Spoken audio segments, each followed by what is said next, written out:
Hello everyone, welcome to కథల సవ్వడి. ఈ వీడియోలో నేను ఒక అందమైన ముగ్గు వేస్తూ మీకు ఒక ఆసక్తికరమైన కథను షేర్ చేస్తున్నాను. గణేష్ ప్రేరణ గుడిలో మాట్లాడిన మాటలు గుర్తు చేసుకుంటూ, ఈ సిటీలో కొమ్ములు తిరిగిన వాళ్ళను కూడా నిద్ర పట్టకుండా చేసిన వాడిని, ఇంత ధైర్యం, తెగువ, డబ్బు, పలుకుబడి ఉండి కూడా ఆఫ్టర్ ఆల్ ఒక అడ్రస్ లేని దానితో ఇన్ని మాటలు పడుతున్నాను అనుకుంటూ ఇరిటేట్ అవుతూ ఉంటాడు. అప్పుడే కానిస్టేబుల్ మూర్తి గణేష్కి ఫోన్ చేస్తాడు. గణేష్ కోపంగా ఫోన్ లిఫ్ట్ చేసి, అందరూ కట్టుకుని హుస్సేన్ సాగర్లో దూకండి, ఈ మాత్రం దానికి నాకు ఫోన్ చేయాలా అంటూ కోప్పడుతూ ఉంటాడు. ఒక్కరు కాకపోతే నలుగురు వెళ్ళి సిచ్యుయేషన్ని కంట్రోల్ చేయండి, నేను రావడానికి లేట్ అవుతుంది, నేను వేరే చోటున్నాను, అసలే నా మూడ్ బాలేదు మూర్తి అంటూ కోప్పడుతూ ఉంటాడు. ఈలోపు ఒక భిక్షగాడు గణేష్ దగ్గరికి వెళ్ళి తనకు ₹1 ధర్మం చేయమని అడుగుతూ ఉంటాడు. గణేష్ కోపంగా ఆ భిక్షగాడిని కొట్టడానికి చెయ్యెత్తుతాడు. అప్పుడే సిద్ధార్థ్ గణేష్ చేయి పట్టుకుంటాడు. ఇష్టమైతే ధర్మం చెయ్యి, ఇష్టం లేకపోతే వెళ్ళమని చెప్పు, అంతేకాని బలహీనల మీద నీ బలుపు చూపిస్తే నాలాంటి వాడి బలం చూపించాల్సి వస్తుంది అంటాడు సిద్ధార్థ్. గణేష్, ఏం తెలుసురా నీకు, వాడు నన్ను ఇరిటేట్ చేస్తున్నాడు అంటాడు. సిద్ధార్థ్, కాదు, ₹1 సాయం చేయమని రిక్వెస్ట్ చేస్తున్నాడు, అది అతని దురదృష్టం, ఆ దురదృష్టాన్ని చూసి చేయెత్తడం కాదు, చేతునివ్వడం నేర్చుకో, లేదంటే నోరు మూసుకుని కూర్చో అంటాడు. గణేష్, రే నిన్ను అంటూ సిద్ధార్థతో గొడవ పడుతూ ఉంటాడు. అక్కడున్న వాళ్ళంతా సిద్ధార్థని, గణేష్ని చూస్తూ ఉంటారు. ఒక వ్యక్తి గణేష్తో, ఆ బాబు మీదకు వెళ్తున్నారేంటండి, ధర్మం అడిగితే కొడతారా అని అడుగుతాడు. సిద్ధార్థ్, దానం చేయకపోయినా పర్లేదు, ఇలాంటి వాళ్ళను అవమానించకు అంటాడు. ఈ భూమి మీద పుట్టావు, ప్రపంచాన్ని చూస్తున్నావు, అంతే, అందరిలాగే నువ్వు మామూలు మనిషివి, మనిషిలా బ్రతుకు అంటాడు. గణేష్ అందరినీ చూసి కోపంగా వెళ్ళిపోతాడు. సిద్ధార్థ్ ఆ భిక్షగాడికి డబ్బులిస్తాడు. భిక్షగాడు నూరేళ్ళు చల్లగా ఉండు పాపు అంటూ సిద్ధార్థ్ని ఆశీర్వదిస్తాడు. సిద్ధార్థ్ పర్లేదు అంటాడు. అక్కడున్న వాళ్ళంతా చాలా మంచి పని చేశావు పాపు అని చెప్పి వెళ్ళిపోతారు. సిద్ధార్థ్ శైలు, కుమార్ కోసం వెతుకుతూ ఉంటాడు. కుమార్, శైలు సిద్ధార్థ్ దగ్గరకు వస్తారు. సిద్ధార్థ్, ఎక్కడికి వెళ్ళారు, మీకోసం వెతుకుతున్నాను అంటూ ఉంటే కుమార్, కాసేపు ఫ్రీగా మాట్లాడుకుంటున్నాము అంటాడు. సిద్ధార్థ్, అయిందా మీ డిస్కషన్ అని అడుగుతాడు.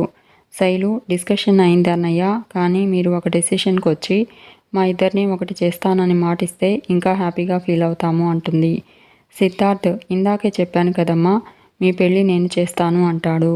శైలు, థ్యాంక్ యూ అన్నయ్య, థ్యాంక్ యూ సో మచ్ అంటుంది. ఇక ప్రేరణ, ఐశ్వర్య గుడిలో నుంచి బయటకు వచ్చి శైలు దగ్గరకు వస్తూ ఉంటారు. ప్రేరణ అమ్మ రాలేదేంటి అని ఐశ్వర్యని అడుగుతుంది. ఐశ్వర్య మామయ్యతో మాట్లాడుతూ ఉంటుంది, వచ్చేస్తుందిలే అంటుంది. ప్రేరణ వాళ్ళ ముందు మామయ్యతో ఎలా మాట్లాడుతుంది అని అడుగుతుంది. ఐశ్వర్య అమ్మకు తెలుసులే అంటూ, నువ్వేం కంగారు పడకు, శైలుతో మాట్లాడేలోపు వచ్చేస్తుంది అని అంటుంది. ప్రేరణ, ఐశ్వర్య శైలు దగ్గరకు వస్తారు. సిద్ధార్థ్ ప్రేరణను చూసి, మీరేంటండి ఇక్కడ అని అడుగుతాడు. ప్రేరణ, ఏం గుడికి మీరే వస్తారా, ఇంకెవరూ రాకూడదా అని అడుగుతుంది. శైలు ప్రేరణతో, ప్రేరణ సిద్ధన్నయ్యకు నీకు ముందే పరిచయం ఉందా అని అడుగుతుంది. ప్రేరణ, ఏదో ఉందిలే అంటూ, దురదృష్టవశాత్తు కొన్ని ప్రమాదాలు అలా జరుగుతూ ఉంటాయి అంటుంది. సిద్ధార్థ్, పరిచయాలు ప్రమాదాలు కాదండి, పూర్వజన్మ సుకృతాలు అంటాడు. ప్రేరణ, ఈ తెలివికేం తక్కువ లేదు అంటుంది. శైలు, అమ్మయ్య నాకు ప్రాణం లేచొచ్చినట్టుంది అంటూ, నా పక్కన నా ఫ్రెండ్వి నువ్వున్నావు, కుమార్ పక్కన సిద్ధు అన్నయ్య ఉన్నాడు, ఇక కుమార్ని నన్ను కలిపే బాధ్యత మీ ఇద్దరిదే అంటుంది. ప్రేరణ షాక్ అవుతూ, శైలు ఏమంటున్నావు అని అడుగుతుంది. నువ్వు ఈ కుమారు అని అంటూ ఉంటే, కుమార్ లవర్స్ అండి అంటూ సిగ్గుపడతాడు. ప్రేరణ కుమార్తో సిగ్గుపడుతున్నావా అని అడుగుతుంది. కుమార్ బాలేదా అండి అని అడుగుతాడు. ప్రేరణ బాలేదు అంటుంది. అయినా తప్పు నీది కాదులే, నీ ఫ్రెండి అంటూ ఉంటే సిద్ధార్థ్, వాళ్ళిద్దరూ లవ్ చేసుకుంటే నేనేం చేశానండి అంటాడు. ప్రేరణ, నీ వల్లే ఇలాంటి లిటిగేషన్స్ అన్నీ నా డోర్ కొడుతున్నాయి అంటూ ఉంటే శైలు, ప్రేరణ అలా అనకే ప్లీజ్ అంటుంది. నువ్వు కోఆపరేట్ చేస్తేనే మేము కలుసుకుంటాము అంటుంది. ప్రేరణ, సర్లే ఏం చేస్తాం, అంతా నా బ్యాడ్ టైం అంటుంది. ఐశ్వర్య సిద్ధార్థ్ వైపు చూస్తూ ఉంటే సిద్ధార్థ్, నన్ను అంత అనుమానంగా చూస్తున్నారేంటండి ఐశ్వర్య గారు అంటాడు. ఐశ్వర్య, ఎక్కడో ఏదో జరుగుతుంది అంటుంది. సిద్ధార్థ్, మీ అక్క ఫ్రెండ్ని కూడా నేనే అరేంజ్ చేశాను అనుకుంటున్నావా, అంత లేదమ్మా అంటాడు. ఐశ్వర్య, నేనేం అనుకోవడం లేదు అంటుంది. సిద్ధార్థ్, నీ మొహం చూస్తే చాలు, అనుమానానికి అమ్మవని తెలిసిపోతుంది అంటాడు. కుమార్ అమ్మ కాదురా అమ్మమ్మ అంటాడు. సిద్ధార్థ్ అక్క మిస్అండర్స్టాండింగ్, చెల్లి అవుట్ స్టాండింగ్ అంటూ ఉంటే ప్రేరణ ఏంటి మా చెల్లిని అంటున్నావు అంటూ సిద్ధార్థ్తో గొడవ పడుతుంది. కుమార్ ఈ హ్యాపీ మూమెంట్లో గొడవ పడడం అవసరమా అంటూ మిస్అండర్స్టాండింగ్ కాదు కానీ మిస్ యూనివర్స్ అంటాడు. ఓకేనా ఇప్పుడు నవ్వొచ్చుగా అంటూ ఉంటే ప్రేరణ ఐశ్వర్యతో పాటు శైలు కుమార్ కూడా నవ్వుతూ ఉంటారు. అప్పుడే రాజశేఖర్ని తీసుకుని సుధాకర్, ఇందిర, ఈశ్వరి గణేష్తో కలిసి వెళ్తూ ఉంటారు. గణేష్ ప్రేరణ ఐశ్వర్యలను కోపంగా చూస్తూ ఉంటాడు. అప్పుడే జయరాం గణేష్కు ఫోన్ చేసి వెంటనే ఇంటికి రా, నీకు సర్ప్రైజ్ ఇస్తున్నాను అంటాడు. గణేష్ అలాగే సార్ అని చెప్పి ఈశ్వరి పిలవడంతో వెళ్ళిపోతాడు. ఇక గణేష్ మినిస్టర్ జయరాం ఇంటి దగ్గర సోఫాలో కూర్చుని ఉంటాడు. జయరాం గణేష్ దగ్గరకు వచ్చి అంతా ఓకే కదా, నేను సేఫే కదా అని అడుగుతాడు. గణేష్ ప్రస్తుతానికి సేఫే సార్, కానీ నెక్స్ట్ మినిట్ ఏం జరుగుతుందో మన చేతిలో ఉండదు కదా అంటాడు.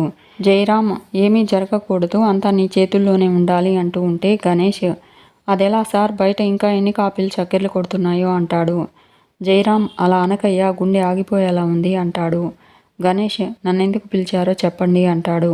జయరాం నువ్వు వచ్చి వెళ్ళాక నేను చాలా ఆలోచించానయ్యా, నీ మాటలు బాగా అర్థం చేసుకున్నాను. నువ్వు చెప్పింది 100% కరెక్టు, మన ప్రాబ్లం సాల్వ్ కావాలి అంటే అంటూ ఉంటే గణేష్ సార్ మీ ప్రాబ్లం అంటాడు. జయరాం నా ప్రాబ్లం సాల్వ్ అవ్వాలి అంటే మన సీక్రెట్స్ని కడుపులో దాచుకోగల నమ్మకస్తుడైన ఆఫీసర్ అయితే బాగుంటుంది కదా, నాకు హెల్ప్ అవుతుంది అంటాడు. గణేష్ దొరికాడా సార్ అని అడుగుతాడు. జయరాం దొరికాడు అంటాడు. నా లైఫ్కు సంబంధించిన సీక్రెట్ వీడియోని సరాసరి నా దగ్గరికి తెచ్చిన నీకు ఒక గిఫ్ట్ ఇవ్వాలని నిర్ణయించుకున్నాను అని చెప్పి తన పిఏని పిలిచి ఒక కవర్ తీసుకుని గణాకి ఇస్తూ నాకు చేతనైన చిన్న సాయం తీసుకోవయ్యా అంటూ గణేష్కి ఒక కవర్ ఇచ్చి ఆ కవర్ ఓపెన్ చేసి చదవమంటాడు. గణేష్ ఆ కవర్ని ఓపెన్ చేసి అందులో ఉన్న అపాయింట్మెంట్ ఆర్డర్ని చదువుతూ ఉంటాడు. జయరామ్ ఏంటయ్యా ఏమీ రియాక్ట్ అవ్వట్లేదు, దీనికోసం నేనెంత కష్టపడ్డానో తెలుసా, అంతకుమించి నేనేమీ చేయలేను కణా, అర్థం చేసుకో అంటాడు. ప్లీజ్ కణా దీంతో సరిపెట్టుకో, నేను చేసిన సహాయాన్ని గుర్తించుకుని ఆ వీడియో బయటకు రాకుండా చూడు, నీకు పుణ్యం ఉంటుంది, అసలే పేరున్న వాడిని పెంట అయిపోతుంది అంటాడు జయరామ్. గణేష్ గిఫ్ట్ ఇచ్చారుగా, మీరు కొంచెం రిలాక్స్ అవ్వండి, నేను చూసుకుంటాను అంటూ వెళ్ళబోతూ ఉంటాడు. జయరామ్ గణ నీకు ఏం కావాలో నేను ఇచ్చాను, బ్రతిమాలుకున్నాను, అది అలసుగా తీసుకుని నాకు కావాల్సింది నువ్వు చేయకపోతే మాత్రం నేను నా పేరుని పక్కన పెట్టాల్సి వస్తుంది అంటాడు. గణేష్ సీరియస్గా వెళ్ళిపోతాడు. ఇక ఐశ్వర్య రంజిత్కి పాయసం ఇచ్చి ఈరోజు మా నాన్నగారి పుట్టినరోజు అంటుంది. రంజిత్ పాయసం తినబోతూ మీ నాన్నగారు ఎక్కడా అని ఐశ్వర్యని అడుగుతాడు. ఐశ్వర్య ఆ రోజు గణగాడొచ్చి గొడవ చేసిన సంగతి అంతా కాకెత్తికెళ్ళినట్టుంది అనుకుంటూ మా నాన్నగారు దూరంగా వేరే ఊర్లో ఉన్నారు అంటుంది. రంజిత్ ఏ ఊర్లో అని అడుగుతాడు. ఐశ్వర్య దుబాయ్లో అని చెప్పి అయినా ఇప్పుడు మా నాన్న గురించి ఎందుకు, పాయసం ఎలా ఉందో తిని చెప్పండి అంటుంది. రంజిత్ పాయసం తినబోతూ గణేష్ గురించి ప్రేరణ చెప్పిన మాటలు గుర్తు చేసుకుని ఐశ్వర్యతో ఆ రోజు మీ అక్క మీ నాన్నకు హెల్త్ బాగాలేదు, ఈ సిటీలోనే వేరే ఎవరో ఇంట్లో ఉన్నట్టు చెప్పింది కదా, నువ్వేంటి దూరంగా దుబాయ్లో ఉన్నాడని చెప్తున్నావు అని అడుగుతాడు. ఐశ్వర్య గుర్తొచ్చింది గురుడికి, వీడు అపరిచితుడు కాదు వాడి హస్బెండ్ అనుకుంటూ రంజిత్తో దగ్గర లేడు అంటే దూరంగా ఉన్నట్టే కదా అని అడుగుతుంది. రంజిత్ లాజిక్కే అంటాడు. ఐశ్వర్య ఇంతకీ పాయసం ఎలా ఉంది అని అడుగుతుంది. రంజిత్ తింటే కదా అంటూ తిని చెప్తాను అని చెప్పి రంజిత్ పాయసం టేస్ట్ చేసి బాగుంది అంటాడు. నైస్, వెరీ టేస్టీ అంటూ మీ మదర్కి థ్యాంక్స్ చెప్పానని చెప్పు అంటాడు. ఐశ్వర్య వీడు థ్యాంక్స్లు టేస్ట్లు అంటున్నాడు అంటే హ్యాపీ మూడ్లోకి వచ్చాడనమాట అనుకుంటూ ఇదే కరెక్ట్ టైం అడిగేస్తాను అనుకుని ఓనర్ గారు అంటుంది. రంజిత్ ఏంటి టెనెంట్ గారు అని అంటాడు. ఐశ్వర్య మీకు విషయం చెప్పాలి అంటూ ఉంటే రంజిత్ చిన్నగా చెప్పు అంటాడు. ఐశ్వర్య నాకు సంగీతం అంటే ప్రాణం సార్ అంటుంది. రంజిత్ మంచిది అంటాడు. ఐశ్వర్య పాటలంటే పడిచేస్తాను అంటుంది. రంజిత్ ఇంకా మంచిది అంటాడు. ఐశ్వర్య వెనక్కి తిరిగి మాట్లాడుతూ ఉంటే రంజిత్ పాయసం తింటూ ఉంటాడు. ఐశ్వర్య ఇక్కడికి వచ్చినప్పటి నుంచి మ్యూజిక్ ప్రాక్టీస్ చేయలేకపోతున్నాను, నేను బాగా ప్రాక్టీస్ చేసి ఎంతోమందికి సంగీతం నేర్పించాలని నా ఆశ, సినిమాల్లో పాటలు పాడాలని నా కల, మీరు నాకు ఇక్కడ ప్రాక్టీస్ చేయడానికి అవకాశం ఇచ్చారనుకో, మీరు నాకు చాలా హెల్ప్ చేసిన వారు అవుతారు. మీలాంటి గొప్పవాళ్ళు నన్ను ఎంకరేజ్ చేస్తే రేపు సినిమాల్లో సక్సెస్ అయ్యి ప్రతి ఇంటర్వ్యూలో మీ గురించి గొప్పగా చెప్తాను. ఏమంటారు సార్ అంటూ వెనక్కి తిరిగి అక్కడ రంజిత్ లేకపోవడం చూసి షాక్ అవుతుంది ఐశ్వర్య. ఇంతకీ నేను చెప్పింది విన్నాడా లేడా అని అనుకుంటూ వినుకున్న విషయం చెప్పేశాను. ఇక నేను రేపటి నుంచి ప్రాక్టీస్ చేసి తీరతాను. అనుకున్నది సాధిస్తాను. ఇది ఫిక్స్ అని అనుకుంటూ హ్యాపీగా లోపలికి వెళ్తుంది ఐశ్వర్య. ఇక విశ్వనాథ్ ప్రేరణ ఐశ్వర్యకు టెస్ట్ పెడుతూ ఉంటాడు. ఇలాంటి టెస్ట్ వీక్లీ ఒకటి ఉంటుంది అని చెప్పి ఈ టెస్ట్ రాయడానికి 1 అవర్ టైం ఉంటుంది అంటాడు. ఆన్సర్ షీట్ ఇవ్వడానికి 1 మినిట్ కూడా డిలే చేయకూడదు అంటాడు. బాగా ప్రిపేర్ అయ్యారా అని అడుగుతాడు విశ్వనాథ్. సిద్ధార్థ్ అయ్యాం సార్ అంటాడు. ఈ వీక్లీ ఎగ్జామ్స్ రేపు ఫైనల్ ఎగ్జామ్లో బాగా స్కోర్ చేయడానికి యూస్ అవుతాయి అని చెప్పి ప్రేరణ సిద్ధార్థ్కి క్వశ్చన్ పేపర్ ఇచ్చి ఇప్పుడు టైం 10 గంటల 6 నిమిషాలు, 11 గంటల 7 నిమిషాలకి మీ ఆన్సర్ పేపర్స్ నా చేతిలో ఉండాలి అంటాడు. యువర్ టైం స్టార్ట్స్ నౌ అంటూ బాగా రాయండి అంటాడు. ప్రేరణ సిద్ధార్థ్ సీరియస్గా టెస్ట్ రాస్తూ ఉంటారు. విశ్వనాథ్ మీరు టెస్ట్ రాస్తూ ఉండండి అని చెప్పి లోపలికి వెళ్తాడు. మహాలక్ష్మి శ్వాస తీసుకోలేక ఇబ్బంది పడడం చూసి కంగారు పడుతూ మహాలక్ష్మి అని అరుస్తాడు విశ్వనాథ్. ప్రేరణ మేడంకి ఏదో అయినట్టుంది, చూద్దామా వెళ్దాం అంటుంది. సిద్ధార్థ్ వద్దు సార్ ఒప్పుకోరు అంటాడు. విశ్వనాథ్ మహాలక్ష్మిని వీల్చైర్లో హాస్పిటల్కి తీసుకెళ్తూ ఉంటాడు. ప్రేరణ సిద్ధార్థ్తో ఒప్పుకోవడాన్ని వదిలేస్తామా అంటూ ఉంటే సిద్ధార్థ్ మనల్ని లిమిట్స్లో ఉండమని సారే కదా చెప్పారు అంటాడు. విశ్వనాథ్ మహాలక్ష్మిని హాస్పిటల్కి తీసుకెళ్తూ ప్రేరణ సిద్ధార్థ్తో నేను నా వైఫ్ని హాస్పిటల్కి తీసుకెళ్తున్నాను అంటాడు. ప్రేరణ మేము కూడా వస్తాం సార్ అంటుంది. సిద్ధార్థ్ మీకు హెల్ప్ఫుల్గా ఉంటుంది సార్ అంటాడు. విశ్వనాథ్ వద్దు అంటాడు. మీరిక్కడికి చదువుకోవడానికి వచ్చారు, ముందు ఎగ్జామ్ రాయండి అంటాడు. నాకు రావడానికి 2 అవర్స్ పట్టొచ్చు, మీరు 1 అవర్లో ఎగ్జామ్ రాసి ఆన్సర్ పేపర్స్ అక్కడ పెట్టేసి వెళ్ళండి. మీ మీద నాకు నమ్మకం ఉంది, మీరు నిజాయితీగా ఎగ్జామ్ రాయండి అని చెప్పి విశ్వనాథ్ మహాలక్ష్మిని తీసుకుని హాస్పిటల్కి బయలుదేరతాడు. ప్రేరణ ఏంటి అయినా మరీ ఇంత స్ట్రిక్టా అని సిద్ధార్థతో అంటుంది. సిద్ధార్థ్ కొందరంతే కొన్ని వాల్యూస్ని చాలా స్ట్రిక్ట్గా మెయింటైన్ చేస్తారు, కూర్చో అంటూ ముందు మనం ఎగ్జామ్ రాద్దామంటాడు. ప్రేరణ సిద్ధార్థ్ కరెక్ట్ టైంలో ఎగ్జామ్ రాసి ఆన్సర్ పేపర్స్ టీపాయ్ మీద పెడతారు.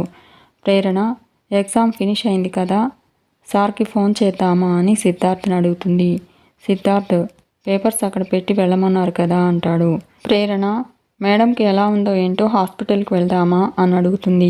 సిద్ధార్థ్ వద్దు అంటాడు. సార్ గురించి తెలుసు కదా, ఆయన చెప్పింది వినకుండా హాస్పిటల్కి వెళ్తే చాలా సీరియస్ అవుతారు, మనకే మంచిది కాదు అంటాడు. ప్రేరణ అది కూడా నిజమే అంటుంది.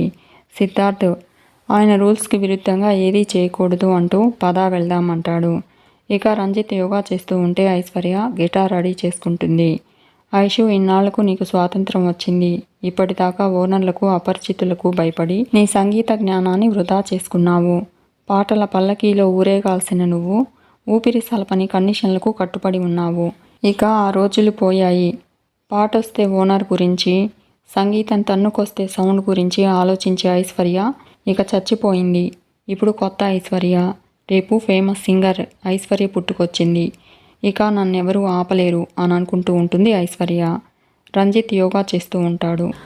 మీకు ఈ వీడియో నచ్చితే లైక్ చేయండి, షేర్ చేయండి, తప్పకుండా సబ్స్క్రైబ్ చేసుకోండి. Thanks for watching.